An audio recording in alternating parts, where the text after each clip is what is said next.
तेजस्वी यादव ने खोल दी नीतीश कुमार की पोल। मनोरंजन नहीं, काम करने के लिए आए थे आपके साथ। असंभव काम को भी मुमकिन करके दिखाया।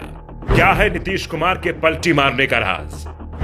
बिहार विधानसभा में फ्लोर टेस्ट के दरमियान जिस बात की चर्चा सबसे ज्यादा हुई वो थी तेजस्वी यादव के भाषण की।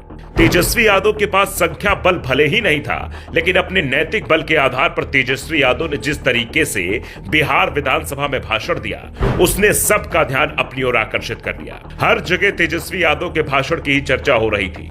तेजस्वी यादव ने बड़े सम्मान तरीके से नीतीश कुमार पर एक के बाद एक प्रहार किया और बाद में यह भी कह दिया कि हम आपका सम्मान करते हैं और हमेशा करते रहेंगे।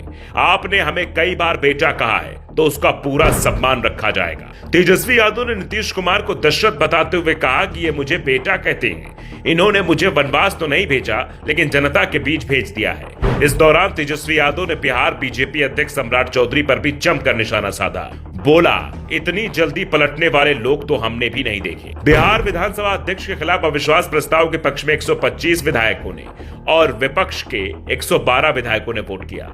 इसके बाद आरजेडी विधायक तेजस्वी यादव ने वक्तव्य देते हुए कहा कि मैंने पहली बार देखा है कि एक ही कार्यकाल में एक डिप्टी सीएम ने 3-3 बार शपथ ली।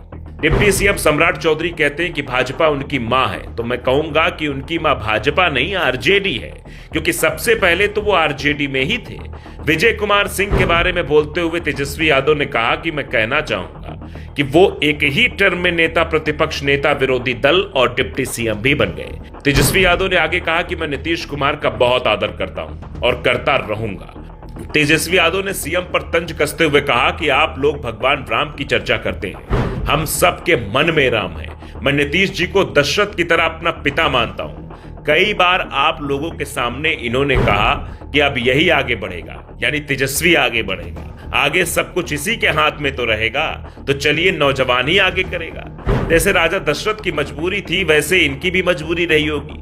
राजा दशरथ ने राम को वनवास भेजा, लेकिन इन्होंने तो वनवास नहीं भेजा, इन्होंने तो जनता के सुख दुख और उसका भागीदार बनने के लिए मुझे भेज दिया है। पहली बार उन्होंने मुझे दूर किया, तब इनकी क्या मजबूरी थी ये किसी को पता नहीं थी। पहली बार जब मुझे अपने से दूर किया तो कहा कि आपके ऊपर मुकदमा है, तो उसे एक्सप्लेन कीजिए।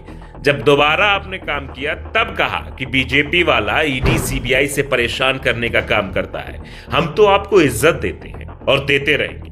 बिहार की जनता जानती है कि आखिर आप कभी इधर रहते हैं और कभी उधर रहते हैं। 2020 के चुनाव में बेईमानी के बाद भी मात्र 1200 वोटों से दोनों गठबंधन में अंतर था। आपने तो यही कहा था कि हम लोगों का एक ही लक्ष्य है, ना तो प्रधानमंत्री बनना है ना कुछ बनना है, केवल देश भर में विपक्षी नेताओं को एकजुट करना है। राज्यपाल भवन में कहा कि आपका यहां मन नहीं लग रहा था, तो क्या हम नाचने गाने के लिए आपके साथ आए थे?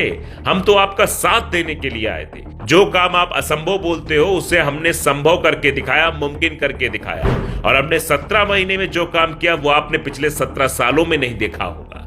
दरअसल ये जो कुछ भी वक्तव्य तेजस्वी यादव के द्वारा दिया जा रहा था, इसका सीधा मतलब था कि तेजस्वी यादव को जब भी सत्ता मिली, तेजस्वी यादव ने जनता के लिए काम किया। और नीतीश कुमार को अगर मजा नहीं आ रहा था तो नीतीश कुमार को मजा दिलाने के लिए तेजस्वी यादव उनके लिए साथ नहीं गए थे, बल्कि जनता का काम करने के लिए उनके साथ गए थे। तेजस्वी यादव के पास बहुमत भले ही नहीं था, लेकिन पिछले कुछ दिनों से चली चर्चाओं के मध्य जो बात निकलकर सामने आई वो इस बात का इशारा जरूर करती है कि बिहार में एक बड़े लीडर के तौर पर तेजस्वी यादव उभर रहे हैं और आने वाले समय में बीजेपी को कोई नेता अगर टक्कर दे सकता है तो बिहार में तो वो तेजस्वी यादव होंगे। तेजस्वी यादव ने अपने बयान से स्पष्ट कर दिया कि उन्होंने सिर्फ जनता के लिए काम किया है और नीतीश कुमार पर भरोसा करना उनकी सबसे बड़ी गलती थी।